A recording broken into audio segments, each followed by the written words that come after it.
Amém, pessoal? Então, esse mês a gente está falando sobre um tema que é um tema muito legal, muito gostoso, é uma coisa que a gente vive, né, constantemente, mas muitas vezes a gente tem vivido de uma forma meio diferente, assim, a gente tem um entendimento errado do que é a adoração. E, às vezes, a gente acha que a adoração é só um momento aqui que a gente tem na igreja, de levantar a mão, de ajoelhar.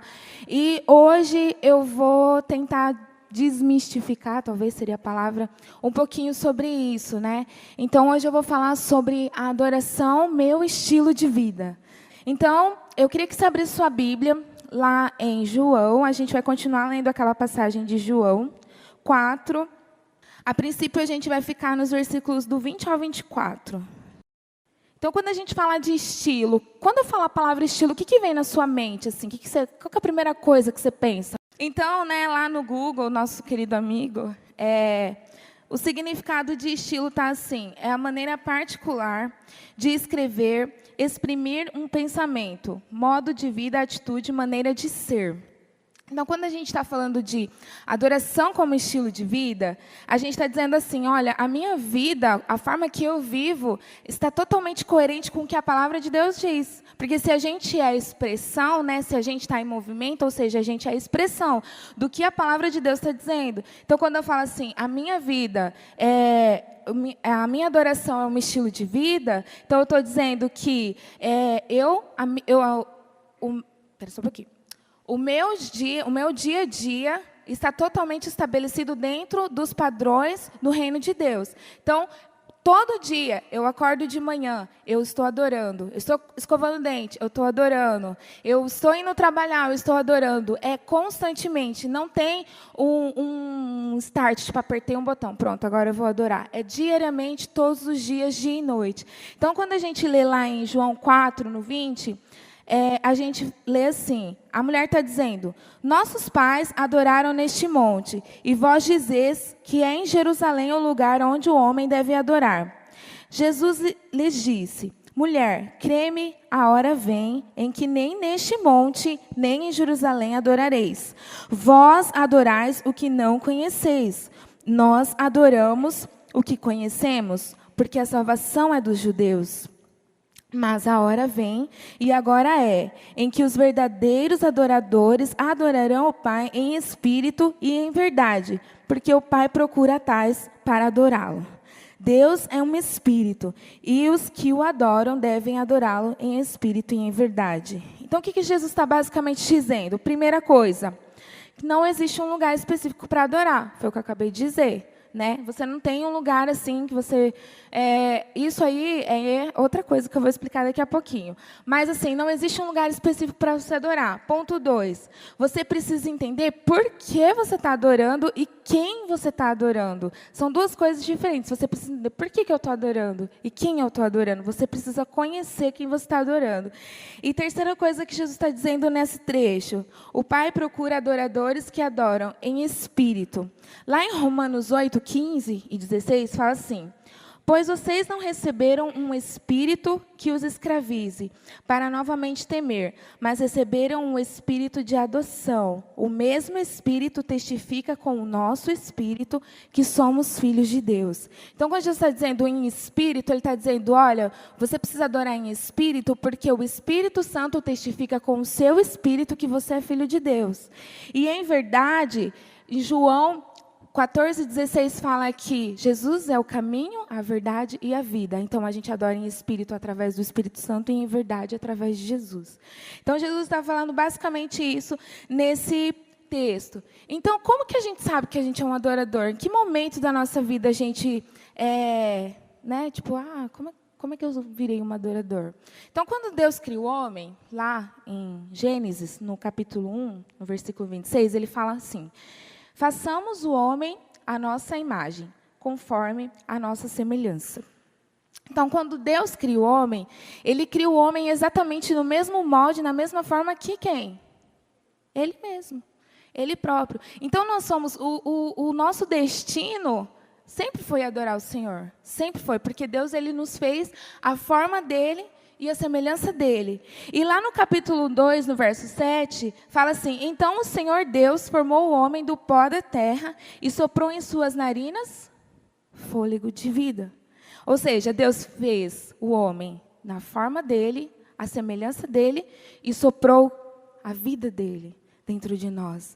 Então, quando a gente está nesse processo de entender sobre a adoração, a gente precisa entender que a gente não é gente, não está na caixa, não está no teclado do Marcel, não está na guitarra do Gustavo, está dentro da gente. A adoração, ela é produzida aqui dentro. Por quê? Porque ela já está aqui dentro. O Espírito Santo está onde?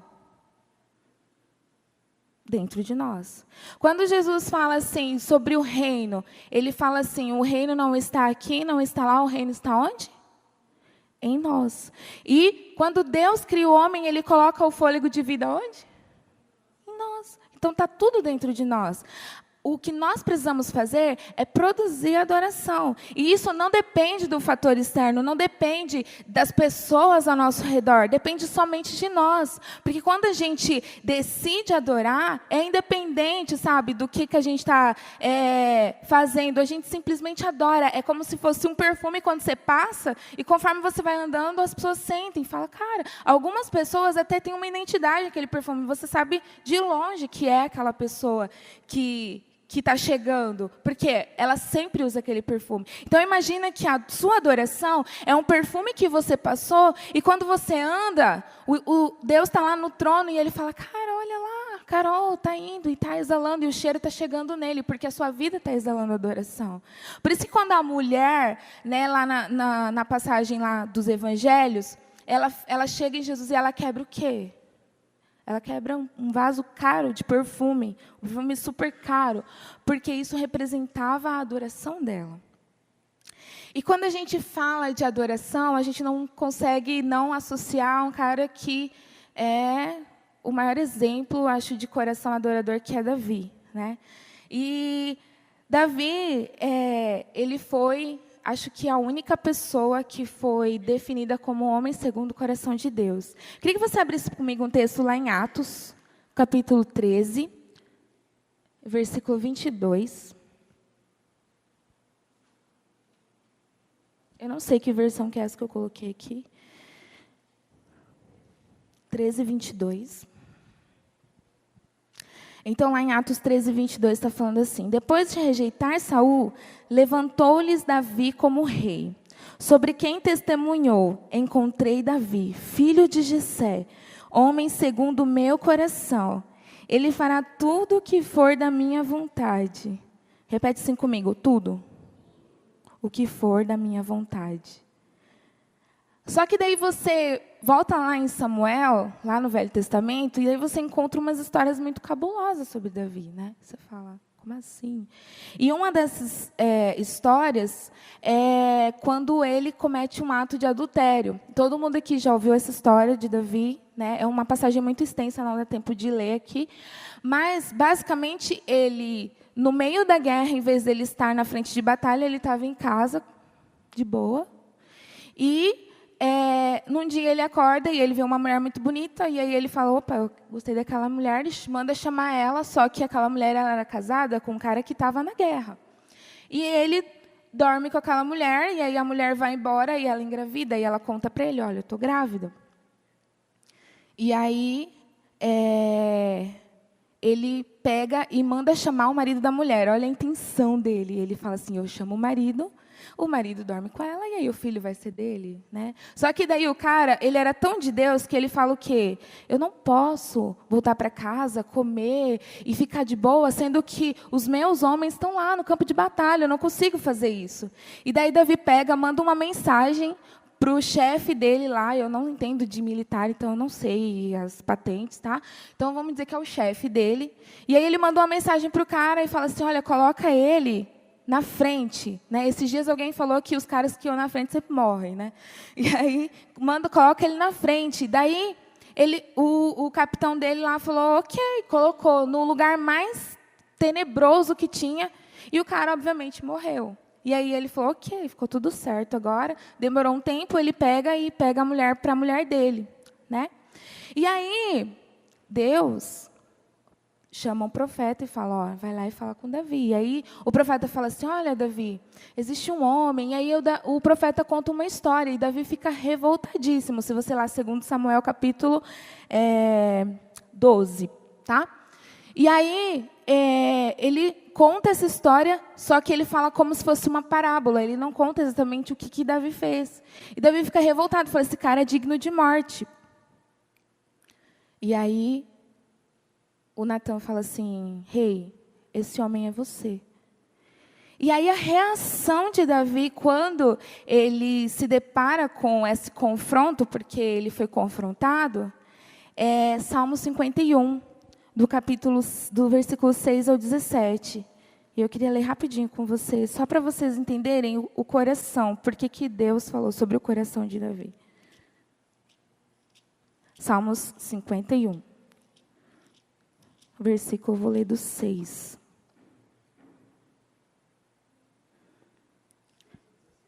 Cinquenta e um, 6.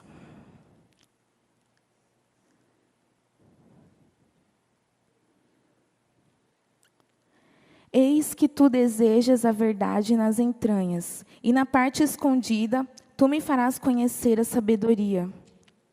Purifica-me como o hisopo e serei limpo. Lava-me e ficarei mais branco do que a neve. Faz-me ouvir a felicidade e a alegria, que os ossos que tu quebrastes possam regozijar. Esconde a tua face dos meus pecados e apaga todas as minhas iniquidades. Cria em mim um coração limpo, ó Deus, e renova um espírito correto dentro de mim. Não me expulses da tua presença e não toma de mim o teu Espírito Santo. Restaura-me a alegria da tua salvação e sustém-me com o espírito livre. Então ensinarei aos transgressores os teus caminhos e os pecadores se converterão a ti. Livra-me dos crimes de sangue, ó Deus. Tu, Deus da minha salvação, e a minha língua cantará alto a tua justiça. Ó Senhor, abre os meus lábios e a minha boca manifestará o teu louvor.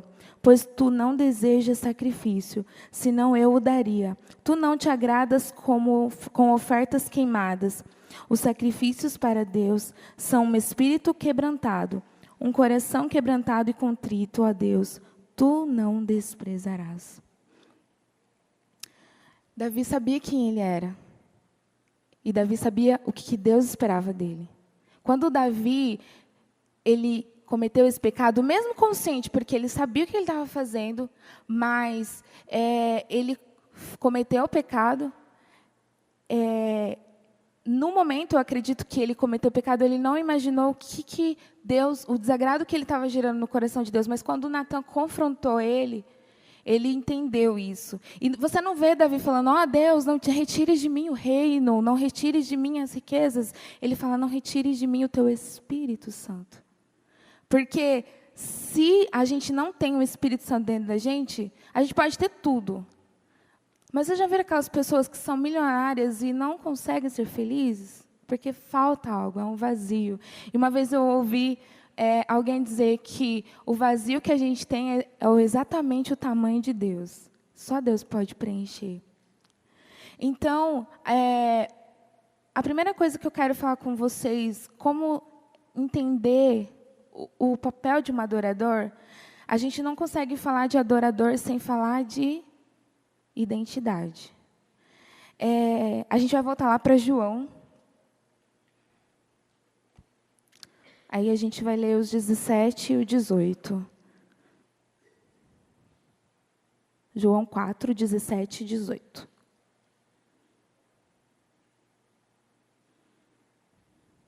Todo mundo comigo? Amém?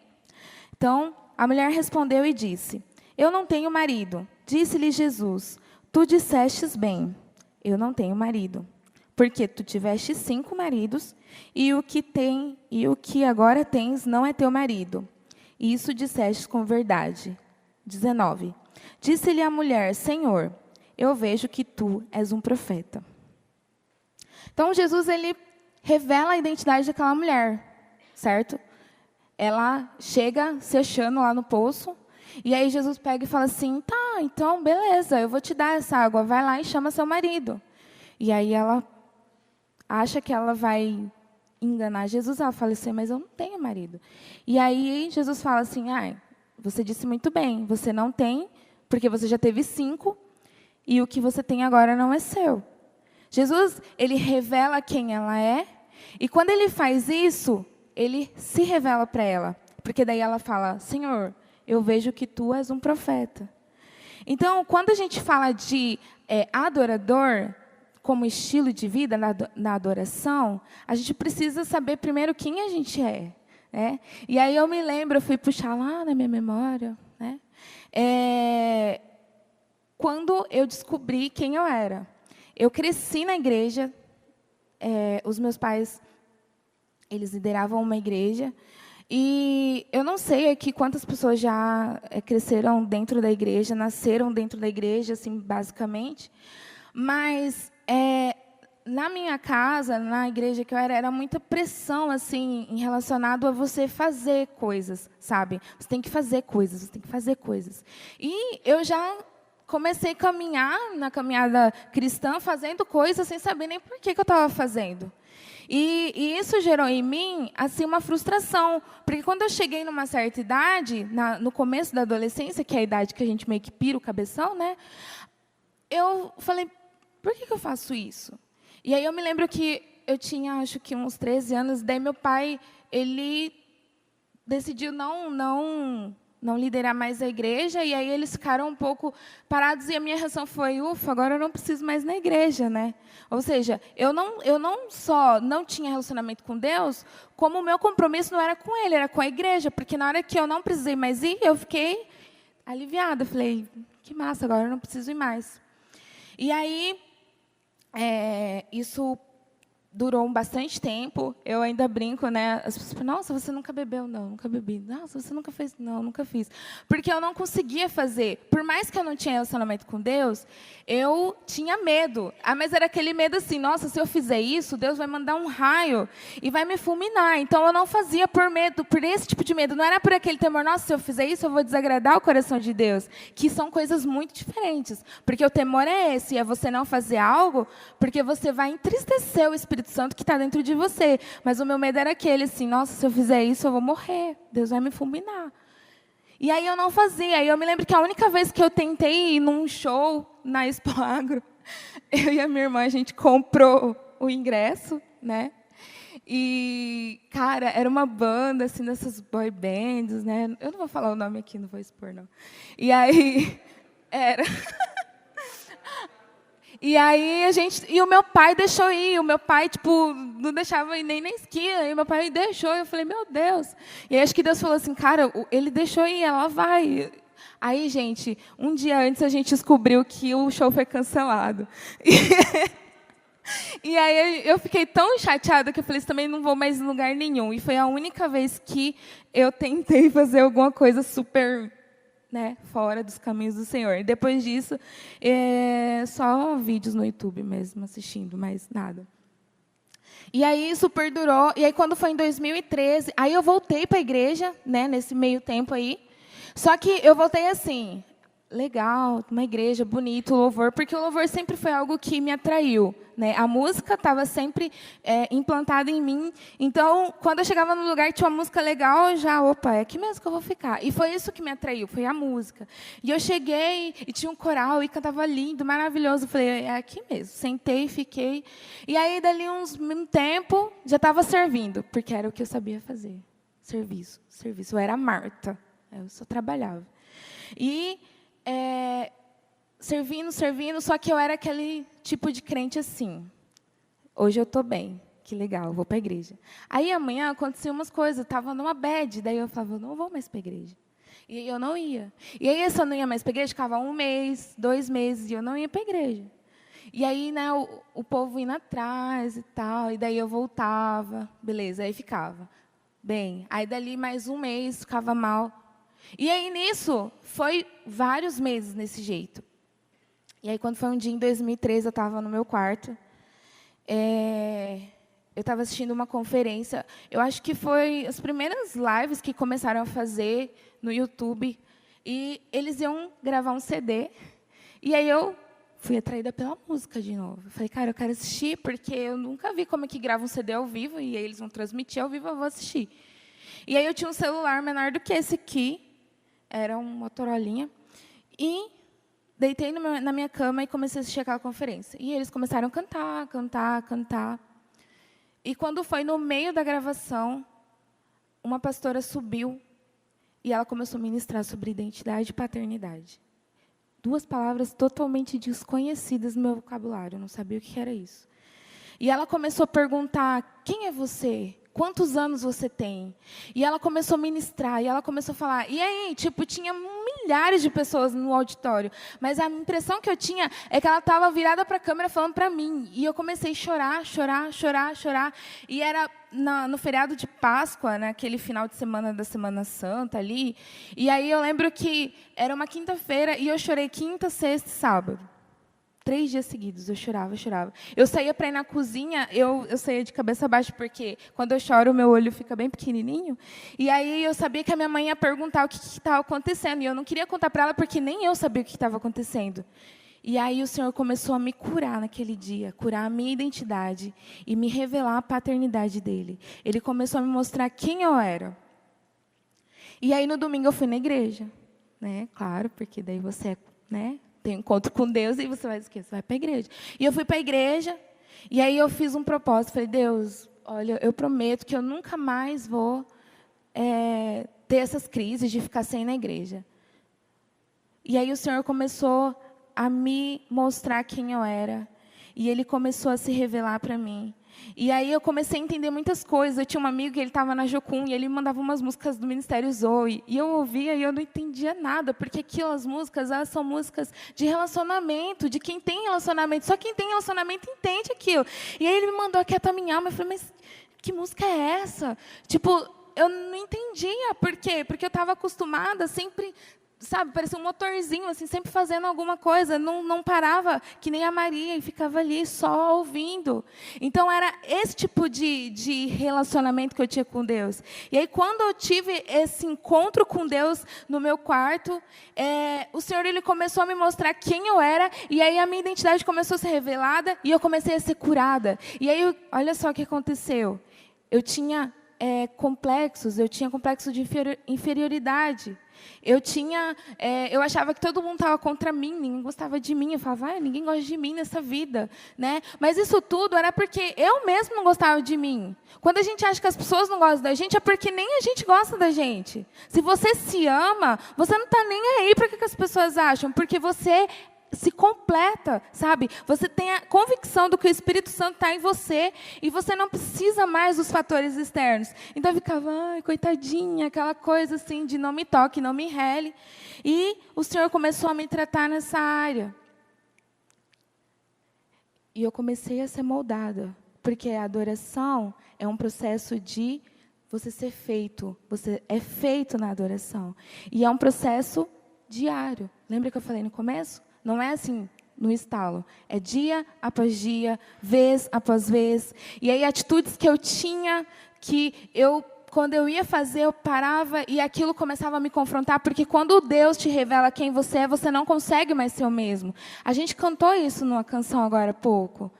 Quando a gente enxerga Deus na nossa vida, a gente não consegue mais ter as mesmas atitudes. Então, se você anda tendo algumas atitudes, para e reflita. Opa, será que realmente eu estou caminhando com Jesus? Será que Jesus está aqui comigo? Como diz a pastora Raquel naquela pregação, será que Deus foi comigo naquele lugar?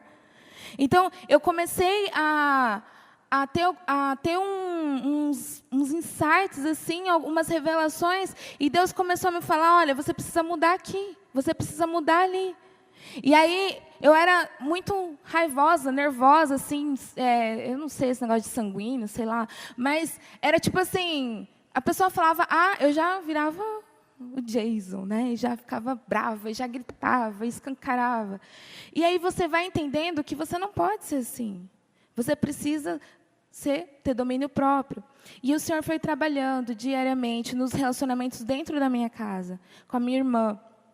Eu me lembro que eu e a minha irmã, ela, gente, um amor de pessoa, a pessoa mais simpática da vida. E ela tinha muitos amigos. Por quê? Porque pessoas simpáticas atraem amigos. E eu era jacu, né? Aquela pessoa que se escondia no quarto. Quando os amigos da minha irmã chegavam em casa, eu ficava com raiva. Por quê? Os amigos dela iam lá em casa, e aí, em vez de eu me aproximar e fazer amizade com eles, não, eu ficava lá, ai, ninguém me ama, ai, ninguém gosta de mim. E o Senhor foi me revelando tudo isso. Gente, sabe quando você está assistindo um filme? Exatamente assim, o Senhor foi me revelando, olha, tá vendo isso aqui? Tá vendo isso aqui? Tá vendo isso aqui? E aí, eu tinha que pedir perdão para minha irmã. Eu pedi, gente, mas foi pelo WhatsApp. Mas era muito difícil eu falar para ela tudo que eu tinha feito, porque, assim, por mais que na época eu achava que eu estava certa, eu estava extremamente errada. Eu me lembro que a gente brigava e eu queria que a minha mãe ficasse a meu favor. E aí a minha mãe ficava do lado dela, e aí eu ficava irada. E aí eu ficava brava com ela, e ficava brava com a minha mãe, e eu ficava brava com o mundo inteiro. E eu levei muitos e muitos anos assim. Então, no dia que eu pedi, a minha irmã demorou, acho que, sei lá, uns 2 dias para eu me responder. Ela deve ter lido assim e falado, meu Deus, o que é isso aqui? E hoje o meu relacionamento com a minha irmã é super restaurado. Ela é casada, ela tem a casa dela, mas tudo que ela me pede, se tiver ao meu alcance, eu faço por ela. Então, o Senhor foi me mostrando essas coisas. E quando a gente fala de estilo de vida, a gente fala disso, a gente fala de atitudes diárias. Lá em Mateus 10:34 fala assim, portanto, qualquer que me confessar diante dos homens, eu o confessarei diante do meu Pai que está nos céus. Então, adorar é uma renúncia da própria vontade. Cara, é você ouvir uma coisa e aquilo engolir, descer rasgando, e você fala assim, não, eu não posso responder porque eu tenho o Espírito de Deus dentro de mim. E a minha atitude vai gerar uma transformação na vida da outra pessoa. Porque a pessoa vai olhar e vai falar, cara, aquela pessoa é diferente. Agora, se você bate de frente, se você revida toda vez, como é que você vai chegar para o Rodrigo e falar assim, Rodrigo, vamos lá na minha célula? O cara vai falar assim, mano, você vive brigando com Deus e todo mundo? O que eu vou fazer na sua célula? Então, os nossos atos, eles transmitem mais valor do que as nossas palavras. Então, eu coloquei aqui alguns pontos que a gente adora a Deus, em algumas atitudes que a gente tem. O primeiro que eu coloquei, como que a gente adora a Deus no dia a dia? Obedecendo. É fácil obedecer? Não é fácil obedecer. Porque quando a gente obedece, especificamente a gente está ouvindo coisas, geralmente coisas que a gente não queria ouvir. Quando a gente obedece, quando Deus fala algo para nós, assim, olha, não faz isso. Deus fala, Deus, mas por quê? Deus está vendo de uma perspectiva que a gente não consegue ver.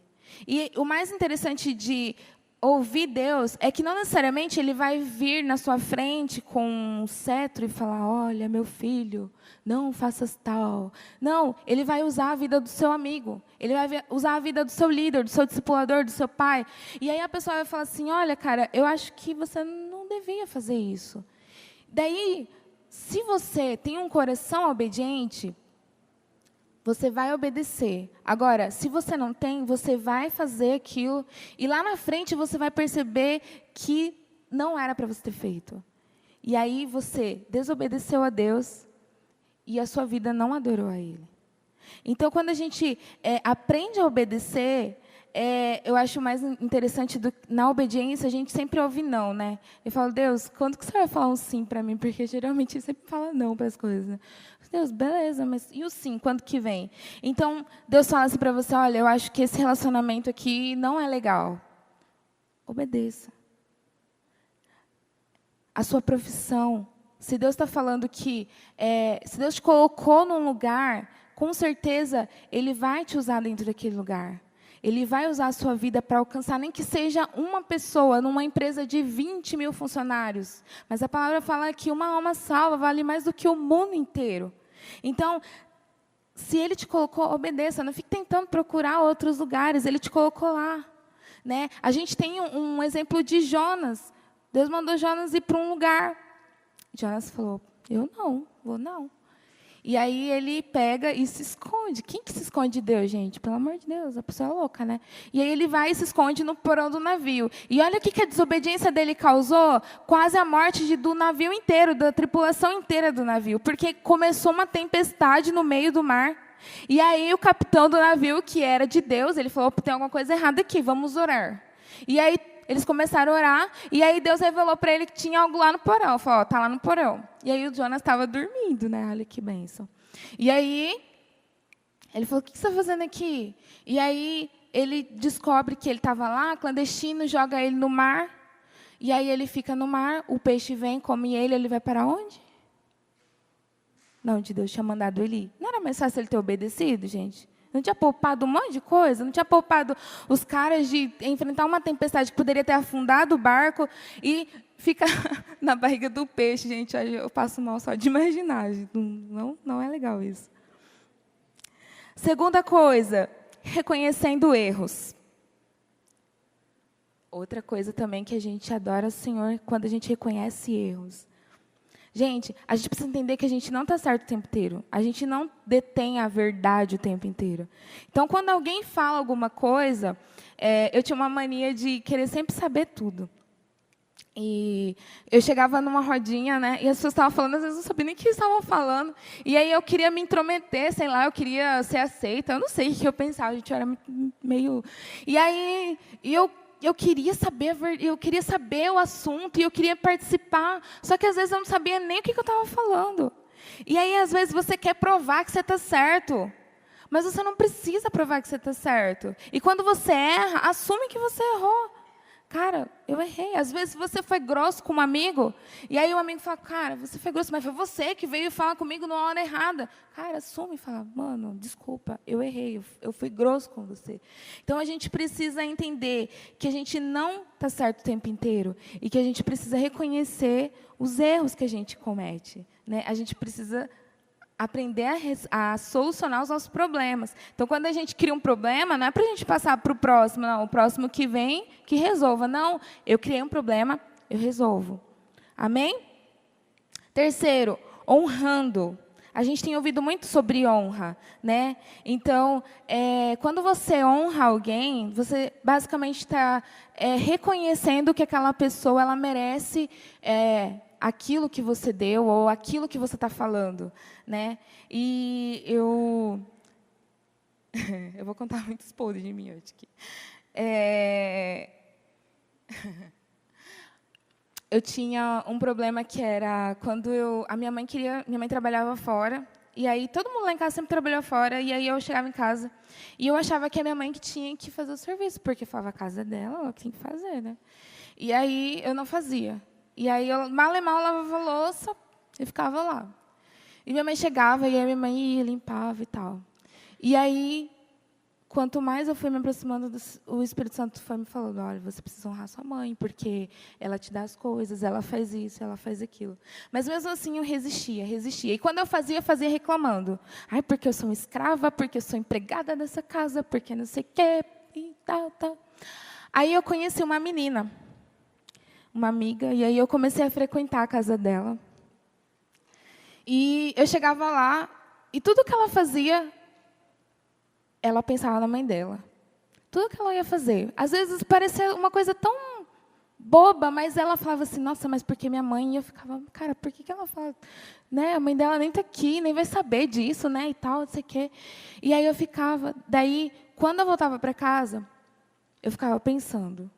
E aí o Espírito Santo falou assim, você precisa ser mais como ela. Você precisa honrar sua mãe igual a ela. E eu comecei a fazer isso. Gente, não é fácil, porque eu não sei como é que é a mãe de vocês, mas a minha mãe reclama demais. E parecia que tudo que eu fazia nunca estava bom. E parecia que quanto mais eu falava assim, eu vou fazer e não vou falar nada, vou ficar quietinha, só vou fazer porque é para minha mãe. E quanto mais eu fazia, parecia que mais ela vinha e falava assim, e não sei o quê, e reclamava. E não é fácil, gente, mas eu tenho colhido os frutos dessa honra. Eu tenho visto o ambiente da minha casa sendo transformado por causa disso. É serviço doméstico? É, mas a gente precisa fazer por honra aos nossos pais. Porque a palavra fala que o nosso galardão está nos céus. Ontem o pessoal do Tim estava falando sobre honrar os pais e ganhar a vida maior aqui na Terra. Então, não é porque eu moro na minha casa e eu tenho que fazer o serviço. Não, é porque a minha mãe, ela está se sacrificando por mim. Então, cara, o que é eu fazer algo por ela, né? Então, assim, a gente precisa honrar os nossos pais, a nossa liderança, os nossos pastores, os nossos discipuladores. Às vezes você tem um discipulador e você só vê ele no discipulado. Opa, 4 horas, agora eu vou lá no discipulador. Você não conversa, você não manda mensagem, não dá um presente. Eu tenho que te dar um presente. A gente precisa aprender a honrar os nossos discipuladores, porque se a gente tem que honrar os nossos pais carnais, a gente precisa honrar os nossos pais espirituais, para a gente ter vida longa aqui na terra. E porque isso também adora o Senhor. Perdoar. O perdão também é uma expressão de adoração. Cara, não adianta você chegar aqui na igreja e se jogar no chão se você tem uma rixa com o seu irmão. Se você não perdoa uma palavra que foi lançada, às vezes a pessoa nem teve intenção de falar, mas ela falou e você guardou aquilo com 7 chaves. Não, Deus não vai receber. A palavra fala que até na oferta, se você vier ofertar e você tiver algo contra o seu irmão, você deixa a sua oferta, vai lá e você peça perdão ou perdoe, daí você volta e entrega a sua oferta. E o sacrifício de adoração ao Senhor não é diferente. A gente não pode adorar o Senhor com o coração pensando, nossa, aquele fulano, olha, se eu pego aquele mal acabado, Deus não vai receber a nossa adoração. Sendo submisso à humildade, reconhecer a autoridade. Eu acho interessante isso aqui, quando eu estava escrevendo, porque a gente fala de autoridade, e aí a gente já pensa, sei lá, né, no político, no patrão. E eu acho engraçado que aqui no Brasil, as pessoas elas só têm medo, por exemplo, você está andando no carro, sem cinto de segurança. Aí você vê a polícia, você põe o cinto. Mas o cinto é cinto polícia? É cinto de segurança. Se a polícia não tiver, você bater seu carro, quem vai morrer é você, não é a polícia. Então, a gente precisa respeitar aquilo que foi colocado sobre nós. E isso é independente se tem alguém supervisionando ou não. Cara, o sinal está vermelho. Ah, mas acabou de ficar, vou acelerar e passa no sinal vermelho. Né? Ou fecha alguém. Eu não sei, eu ando de moto, eu não dirijo mais, faz muito tempo que eu não dirijo. Mas, gente, cada fechada que eu já levei nessa Dourados não está escrito, porque as pessoas vêm na faixa da esquerda, de repente ela descobre que ela queria virar à direita, e aí ela te joga o carro em cima de você e vira, e vai embora, tchau. Se você é cristão, você dirige, faz isso, em nome de Jesus, pare de fazer isso, tá? Não faça isso.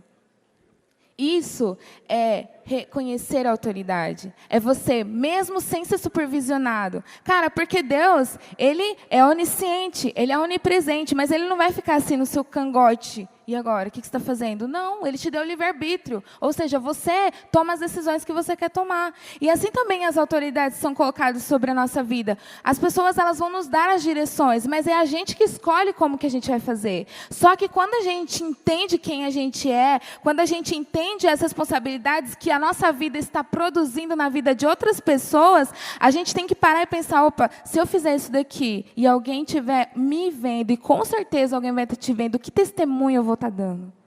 Amém? E, por último, dando a outra face e amando os que nos ofendem. Isso é uma expressão de adoração. Quando uma pessoa vem e te afronta, fala alguma coisa, a maioria das pessoas fala, eu não levo desaforo para casa, eu vou lá agora, né? Quando a gente entende que a gente é adorador, a gente entende que a pessoa está errada, mas quem justifica a nossa vida é Deus. E é Ele quem vai justificar a gente diante das pessoas. A gente não precisa se justificar. A gente não precisa provar que a gente está certo, que a pessoa foi injusta. Porque se a gente estava fazendo o que Deus mandou a gente fazer, a verdade vai resplandecer e ela vai aparecer. e amando os que nos ofendem. Cara, isso aqui é muita oração. Você precisa orar muito. Ora muito para Deus te ensinar a amar as pessoas que te ofendem. E eu coloquei um último aqui, isso aqui tem me pegado bastante, que é cuidando do corpo. Né? Isso também é uma expressão de adoração. Porque às vezes a gente acha que é só o espiritual, e a gente jejua, a gente ora, a gente lê a Bíblia. E aí esses dias, tem umas 3 semanas, eu fui mexer a calça e eu travei minha coluna. E aí, a minha sorte é que aquele final de semana não teve culto e eu não estava em escala, fiquei 3 dias de molho tomando remédio. E aí quando foi na terça-feira, eu mandei mensagem conversando com o Igor, e aí eu falei, Igor, então, como é que você está? Porque ele tinha machucado a coluna. E aí ele falou, cara, eu estou bem. E eu falei assim, então, machuquei minha coluna também, não sei o quê. Ele falou assim, é bom malhar, né? É bom fazer os exercícios, porque fortalece. Ele falou, gente, de boa, só que eu levei um tapa. Por quê? Porque quando a gente cuida do corpo, a gente está dizendo, olha, Espírito Santo, você mora em mim, então eu preciso cuidar bem da minha casa. Quando você mora numa casa, você gosta de entrar numa casa toda quebrada, caindo os pedaços, capengando, assim, o teto, as paredes rachadas? Não, e por que quando a gente está falando de corpo, a gente não cuida? Alimentação. Então, ele falou aquilo e ainda ele falou... eu falei, cara, ele não foi o Igor que escreveu isso. Ele falou assim, o Espírito Santo vai te usar muito mais, porque ele vai ficar feliz. Aí eu li aquilo e falei assim, tá, bexiga. A gente precisa cuidar do nosso corpo. A gente precisa cuidar da nossa saúde física também. Eu estou aprendendo isso, tá, gente? Olha, ser fitness não é fácil. Não é fácil. E sabia o que eu descobri no final de tudo isso? Quando você adora, você produz o fruto do Espírito. A adoração nada mais é do que você produzir o fruto do Espírito. Abrem comigo em Gálatas 5, 16. Vou achar o Gálatas da minha Bíblia. 5:16. Portanto, vos afirmo, vivei pelo Espírito, e de forma alguma satisfareis as vontades da carne. Porquanto a carne luta contra o Espírito, e o Espírito contra a carne. Eles se opõem um ao outro, de modo que não conseguis fazer o que quereis. Contudo, se sois guiados pelo Espírito, já não estáis subjugados pela lei. Ora, as obras da carne são manifestas: imoralidade sexual, impureza e libertinagem, idolatrias e feitiçarias, ódio, discórdia, ciúmes, ira, egoísmo, dissensões, facções e inveja, embriaguez, orgias e tudo quanto se apareça com essas perversidades, contra quais vos advirto, como já vos preveni antes, os que as praticam não herdarão o reino de Deus. Entretanto, o fruto do Espírito é amor, alegria, paz, paciência, benignidade, bondade, fidelidade, mansidão e domínio próprio. Contra essas virtudes não há lei. Os que pertencem a Cristo Jesus crucificaram a carne com as suas paixões e os seus desejos. Você entende que a adoração produz o fruto do Espírito? Não tem como ser adorador e não produzir o fruto do Espírito. A adoração, ela tem o papel de transformar a atmosfera que você está, e trazer o ambiente do céu para aquele lugar. Então, onde você estiver, no seu serviço, na faculdade, na escola, na sua casa, o lugar que você entrar precisa manifestar o ambiente do céu. Isso independente de música, isso independente de alguém, um líder de louvor, independente, você manifesta, porque está dentro de você.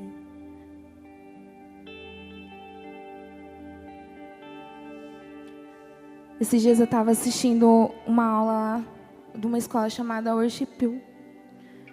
E uma das pessoas que estava dando aula disse a seguinte frase: a adoração é manifestação de sabedoria, entendimento e conhecimento de quem Deus é.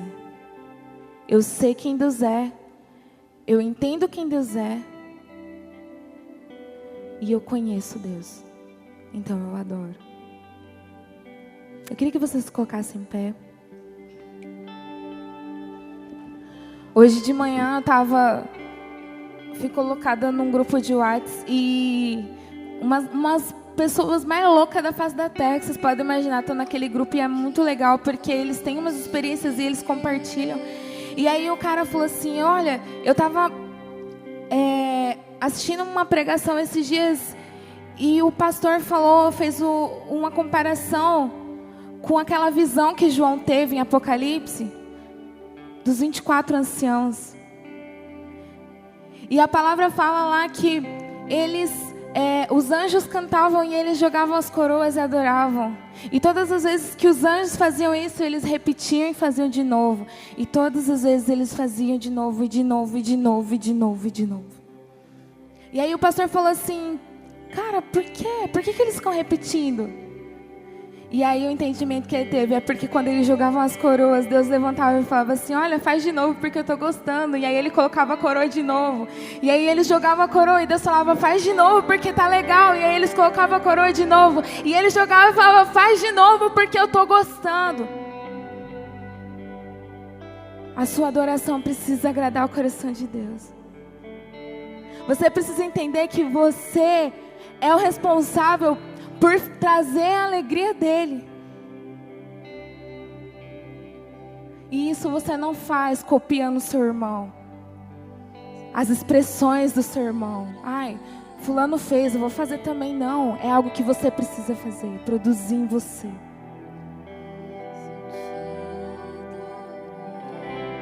O que você adora precisa te custar, precisa fazer você suar, precisa fazer você sangrar se for preciso.